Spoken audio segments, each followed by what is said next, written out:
Hey guys, Ingrid the Custom Quilter again. I had a discussion on Facebook about whether to keep these flying geese right up against the star and put a border out here and then bind it in red, or what. People brought up stuff that I didn't think about. They said I needed eye rest between this and this. So some suggested red on either side. Some suggested red and white here. Some suggested white, well, red and white, or white and red, whatever I just said. And then I thought about white on both sides and then red on the binding. I think if I did white and white, then it would make these float, and then I'd have these stars in the corners down here. I think that's what I'm gonna do. So that's what we're gonna talk about today. And you can watch me sew for a little bit. All right, Scooter's still sleeping, so I'm gonna be doing this by myself. Y'all know what to do. Pray for me, because it's gonna be a hot mess. But he's good at editing, so he'll take it to another level. All right, so I got half square triangles in various states of completion here. Got some over here. What I do before I sew, because I don't piece as much now because I'm trying to hand quilt a bunch of stuff, I'll sit at the couch and pin them together. That way when I come in here I can just whip them through. These I haven't even ironed and taken the paper off yet. And these over here are ironed and sewn together. And now I'm gonna web these together. I'll show you how I do that. And then on each one, I take the time to press one to the white and one to the red. That way they'll nest together and I don't have to do a whole bunch of pinning and all that. I could just squeeze them together.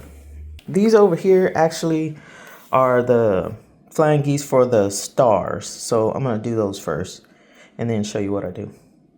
All right, let me show you what I set my machine on. I have a 1/4 inch setting right here, and then I move the needle one needle width to the right. So I'm sewing with a scant 1/4 inch because I do starch heavily and you have more of a stiff seam, so that compensates for that. And let me set this camera up and we can get rolling. All right. I have a 1/4 inch foot, but I don't use it. Somehow it makes my seam too small. That's weird, but I never use it. So I use the edge of my presser foot here. And I'm just gonna run all these through real quick. And if you see me running over a pin, don't panic. I do it all the time. And sometimes I do break a needle, and sometimes I don't.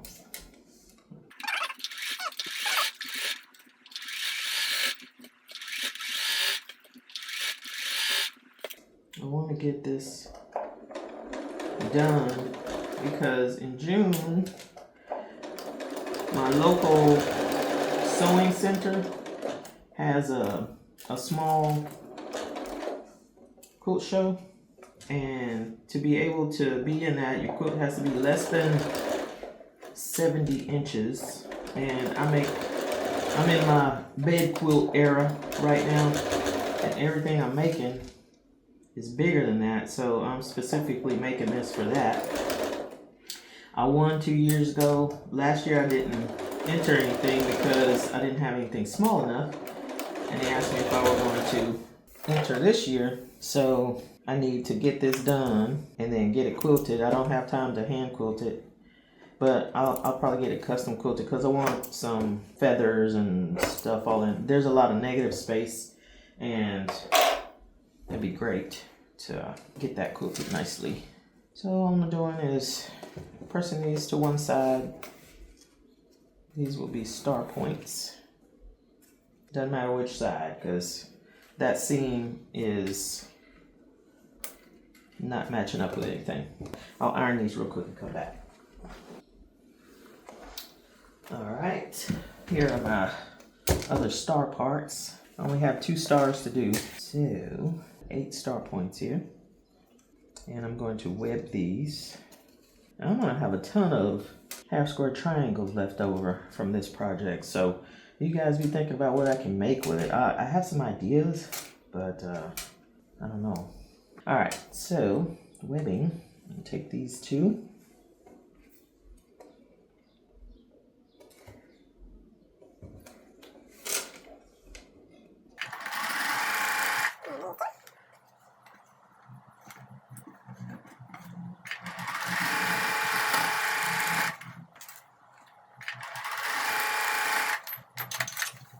All right, so I'm going to press toward the square, press toward the big square, and press toward the little square again. So our seams will nest. You generally want to press to the side with no seams. So this has no seams, this has no seams, this has no seams. So if I did it this way, this way, this way, toward all the seams, it would be more bulky for those of you that don't quilt. All right, then I'll grab this one, put it on here, leave everything together.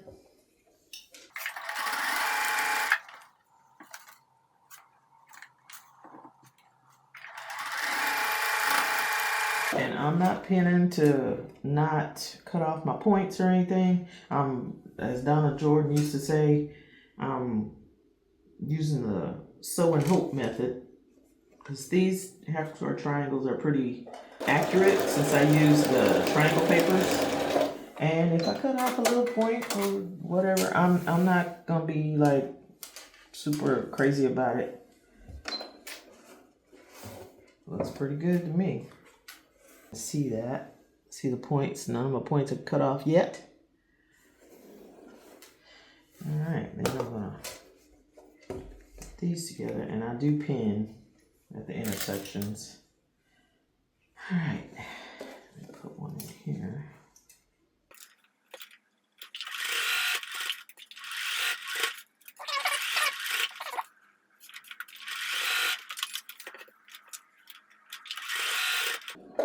Once you get on the other side of your seam right here, you always pin on the downside of your seam. That way you're pushing your nested part, you're pushing it into the other part. That way your seams are tight that way if you pin on this side. If you pin on this side and you sew up to here, up to your seam, and your pin were right here, you take your pin off, you're pushing the seam away from having it butt together tightly. So you pin on this side of the seam, and once you get past that seam, you can take this off without it shifting on you.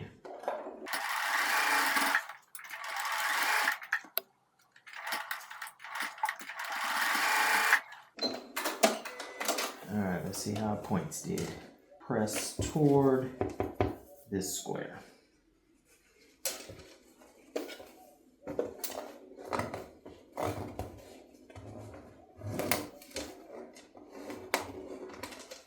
See my seam from there. Hopefully that's where you can see. I didn't cut my point off right there.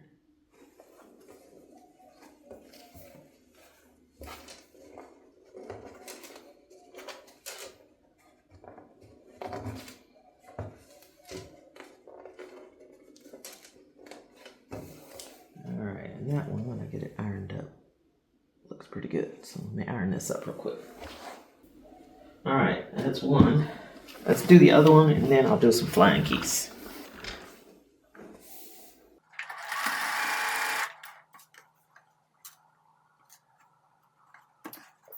When I have some that are like this is bigger than this one.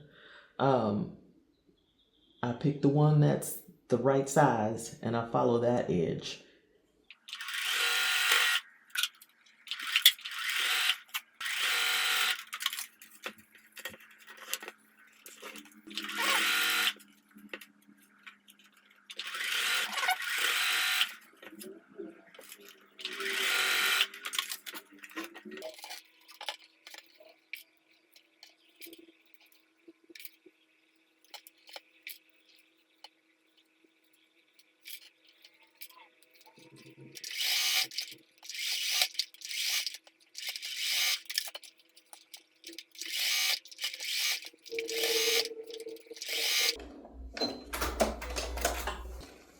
did pretty good.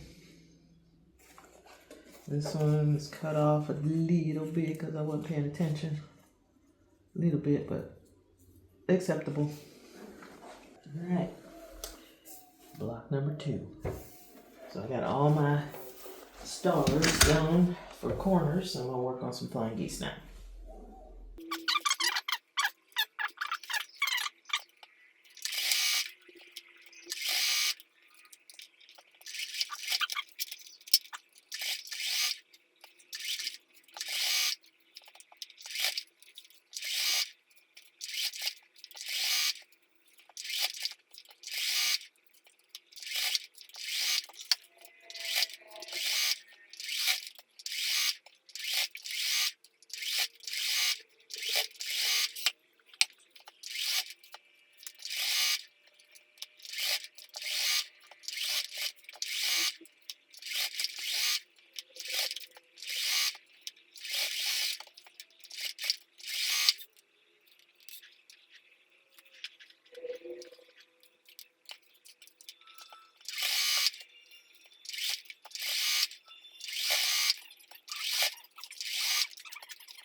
Alright, let me turn off Game of Thrones so I don't get a copyright infringement.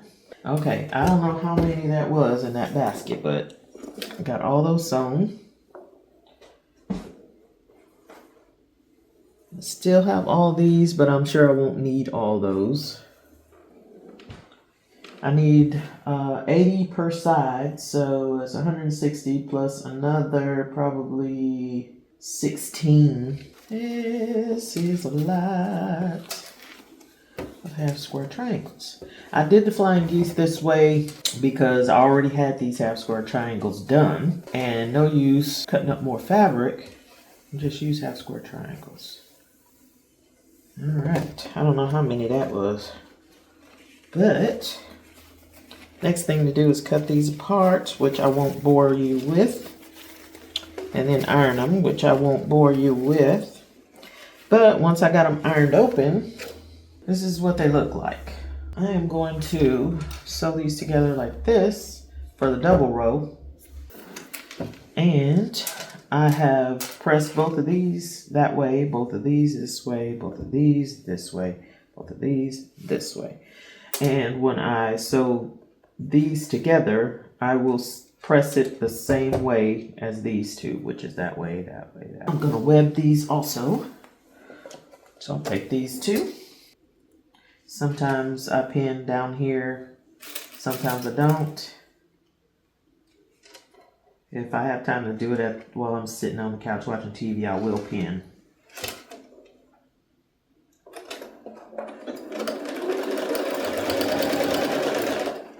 Because I want my points to match.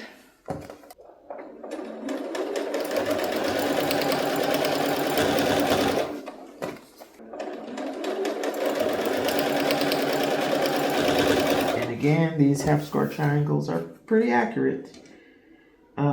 There's a few in there that are not because I cut wrong, but I still use them if they aren't too off. And I am not trimming any of these until I get this double stack done, and then I trim it to 6.5 inches. This seam is pointing that way, and so is this one, so this seam is also going to go that way. Got my points, perfect. These are going that way, so I'm going to go that way. And to the right. And to the left.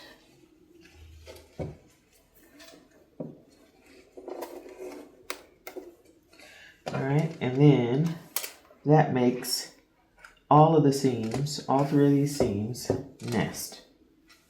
So I'll do this and I will pin.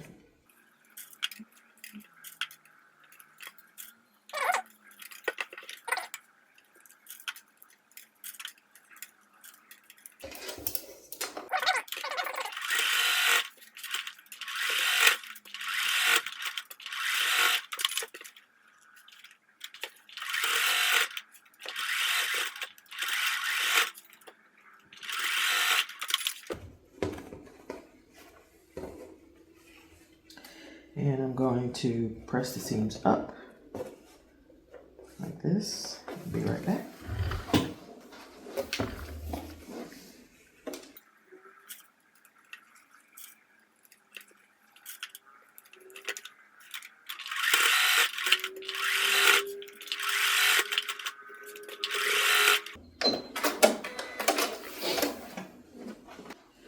All right, got that together. Saved all my points except for that one. And I'm not going to take that it looks. If I opened it up a little bit more, it'd be more acceptable. Look, I'm leaving it. I got all my 1/4 inches around here. I'm going to trim real quick. And this is 6.5 inches. Supposed to be. All right. There's my beautiful little double flying geese. And I will do another one and attach it to this before I attach it over there. I think I need 2 or 3 of these units to fill in that gap over there. And then I'll have all the bottom. Each one of these sides, this side and that side, require 80 triangles. 40 on one side and 40 on the other side. Down there and at the top, you're going to need, hey, y'all see my finger? That's from hand quilting, dude. Right there, that finger. It's rough out here in these streets. All right, so at the top and bottom, I'll have to add 2 more flying geese 2-piece units to compensate for the 1.5 inch border that well, it's 2 inches. It'll be 1.5 inch finish on the outside. So we'll see how that goes. I'm going to just show you how I add these units to the ones I already have. If I press consistently, all the seams nest in all these flying geese. This is how it looks on the back. I have not spun any seams or pressed anything open. I'm just letting them be how they are. I rarely press something open unless there's an 8 points come together, then I'll press open. But I don't like doing it, but that's the only reason. I don't have a preference either way. And if I were going to cut off any points, this is where it happens, because if I've trimmed too much in previous steps, then my 1/4 inch is a little bit too scant. And I've noticed that this is where it happens if it's going to happen. So let's see. Okay, see, you can see right there, I've done it right there and there. And that's it so far. But this 4 units and this 4 units, see, it happened right there. And these 4 units and this star, it happened right there. So I need to kind of pay attention there. I should pin properly, but let me just show you. I know all you quilters already know, but right where all these seams come together, right there, see how narrow that is right there? And see, when I put those together, if I'm not careful, I will cut that point off. So I'm going to pay attention here and pin properly. So what you want to do is pin right where all the threads come together at that point right there. Hopefully you can see that. And then a 1/4 inch over here. And then I hold that, press the fabrics together right here, take this out, pin right next to it. And then if I were really worried about it, like gonna be in a big competition or anything, this is just a local competition. I don't think they care about that. And it's the competition is where the viewers, it's viewers' choice. They pick. So there's a lot of non-quilters choosing, so I'm not gonna be crazy. But if I were gonna try to enter this in Houston International Show or something, I would pin on both sides of this. And that you are really guaranteed for your stuff to act right there. So on this side, let's see. Yeah, see, that's a narrow one too, so I will pin there for you guys. That's off. I did a poor job trimming and cutting off too much seam allowance, which means I did not sew my 1/4 inch like I should have. So we fudge.